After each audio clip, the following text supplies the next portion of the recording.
Back to my channel কিসাবুচি ব্লগে স্বাগত। আজ হচ্ছে আমার একটা ভাইয়ের বার্থডে, আমি সেইখানেই যাচ্ছি। চলো তোমাদের গেটটা দেখাচ্ছি। এই হচ্ছে বার্থডে গার্লের গেট, এই হচ্ছে বার্থডে গার্লের ছোটবেলার ছবি। এই চলো আরো আছে,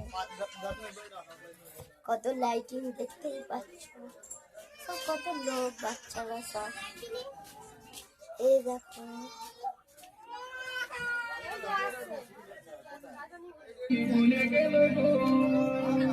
কত লোক দেখতেই পাচ্ছ।